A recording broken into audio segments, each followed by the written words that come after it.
Hey folks, today is Friday, November 16th, 2018. As usual, it's me, your friend, Uncle Neckbeard, and we have to talk about video games today. There's a lot going on. First thing, let's get right into the rumor mill. That is involving something interesting about Xbox, which I think is worth a larger conversation. So, this new rumor suggests that Microsoft is gearing up to drop a new updated Xbox console in 2019. This isn't going to be the next-gen Xbox, but what this is going to be is just a slight refresh, an Xbox One with no disk drive. This is potentially really interesting and significant because, you know, with the rise of the digital future, disk drives are becoming less and less important for some folks. A lot of people out there still buy physical media and sometimes need to buy physical media, but then for other folks out there who download all their shit, disk drive is irrelevant. So I'm not sure what to think about this. This could also be kind of like a test run for them for their next generation console, to put this out there and see how it does. But the more interesting thing to go with this rumor, take this all with a grain of salt, of course,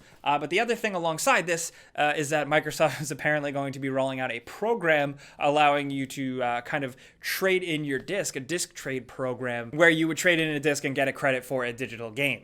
That sounds really messy. That sounds like a lot of work on their part. I don't know if they would do something like that. It would be really cool. But I feel like in the past, we've heard rumors like this before, and they haven't really come true. Do you remember that? I don't know. We're talking about this story because it's just an interesting conversation. I want to pass this off to you. Number one, do you think this is true? Do you think this is likely? I see it as, number one, like I said, Microsoft trying to test the waters for their next console to see if people reject not having a discless console. But two, also it could be them trying to cut costs and get cheaper Xbox consoles into the hands of people. I don't know how much of a difference getting rid of a disc drive will make, but still. I want to know what you guys are thinking because there's two different types of video game consumers out there. People who buy physical and people who buy digital. Where do you fall? And if you do buy consoles, if you're not a PC person, you do buy consoles, are you okay with the next one you might potentially buy not having a disc drive? Let's talk. But hoo boy, another exciting bit of news that set the internet on freaking fire yesterday is the fact that Sony and PlayStation and the ESA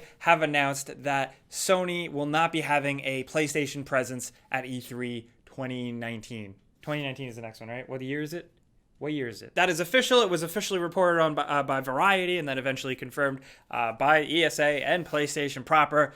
So this is definitely a thing. And there are a lot of takeaways from this. I've seen a lot of hot takes on the internet. And there's a whole bunch of different angles. Number one, you know, people say, oh, maybe they're just going to double down on their own PSX, or maybe they just don't have anything to show. Considering we've seen basically what they have coming for most of 2019, maybe some of those things are going to get pushed. You also have other people saying that this suggests that PlayStation 5 is definitely happening. It's definitely confirmed. These rumors have been rumbling up more and more lately, and then something like this type of announcement just kind of adds fuel to that fire for some people. Personally, I don't know what to think, but like what I'm thinking about is just what does this mean for E3 as an event? Now, Nintendo doesn't traditionally attend anymore. Microsoft still does, but it's changing. Like back when we used to watch like, you know, Tech Talk and G4, or we read magazines, going to a place to play video games for video game reporters. It made sense. But now, in 2018, 2019, everybody has the internet. Everybody, including just audiences and consumers, gets access to all that information pretty much at the same time. So people have argued that E3 as a trade show is losing value every year, and now that Sony is out,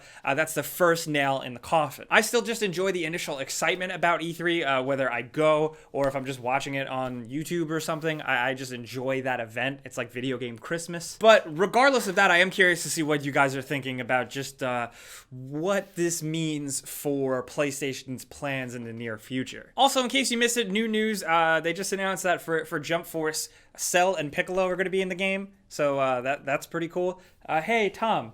Piccolo's not in that game. Resident Dragon Ball fan.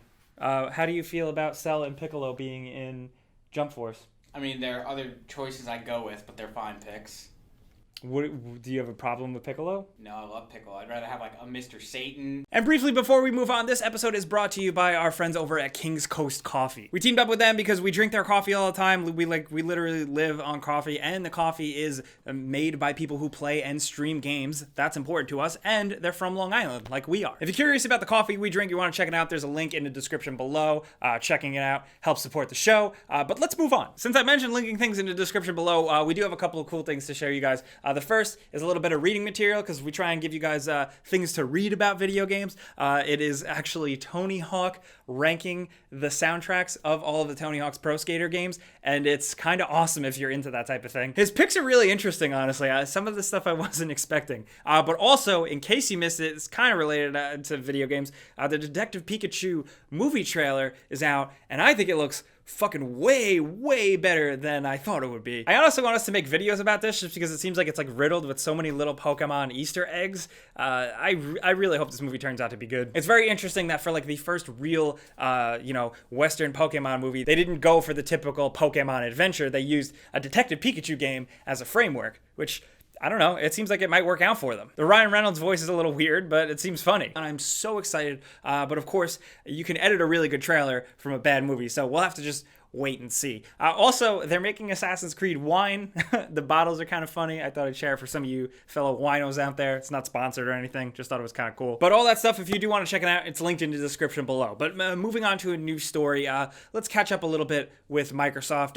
Last week, they held their event. The biggest takeaway, other than Crackdown finally having a February release date, is that Microsoft Studio has announced that they have officially acquired the developers In Exile and also Obsidian, like previously rumored. They have said that they are both very much working on games for Microsoft's platform, and it's nice to see Obsidian have a home. I hope maybe some of their stuff doesn't end up being completely exclusive, but I am curious to see. They had a project they were working on with Microsoft right before Pillars of Eternity, so I'm curious to see if they go back to something like that, or scrap that and make something completely new. Who knows? Also, if you have been following, we have been putting out a lot of glitch reaction videos. We're going to be doing one for Fallout 76, so if you're playing that game and see some crazy wacky glitches, there's a link in the description. Submit us your glitches and maybe we'll feature them in a video. Also, just today, it looks like Sunset Overdrive has dropped on PC. I thought it was going to be only like a Microsoft thing, but you can also get it on Steam, which is pretty cool. That's nice to see. I'm looking forward to kind of giving that game another shot because I never totally gave it a fair shake. I moved on to something else. I don't remember. But also, speaking of things, yes, the rumors have been true. PUBG is coming to PlayStation 4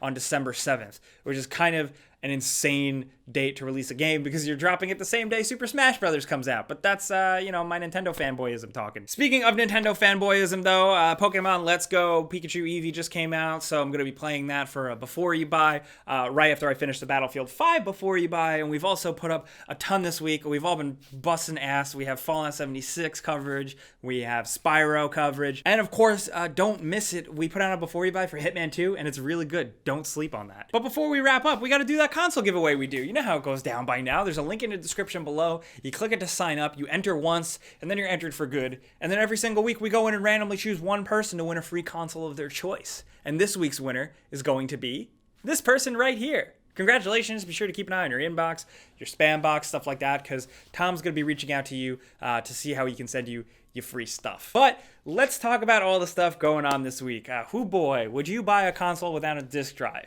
If you're a PC player like me, and you're past the point of disc drives at this point, I'd also like to hear from you. Are you happy that Crackdown 3 finally has a release date? What do you think of that multiplayer trailer, stuff like that? What do you think it means for E3 that Sony and PlayStation aren't going to be there? Do you think there's a reason for that? Do you think they are announcing a PlayStation 5 in like a year or two? I don't know. Let's talk about all this stuff down in the comments. I'll be down there talking to you guys as much as possible. But of course, if you got anything else for me, hit me up on social media, Twitter, Facebook, Instagram, stuff like that, at Jake Baldino. But as usual, seriously, thank you guys for coming around, watching us every Friday here, talking about games. Also, we're live every Tuesday, 4 p.m. Eastern, if you want. But I'm Jake Baldino. Thanks for watching. We'll see you guys next time. Pizza's on me.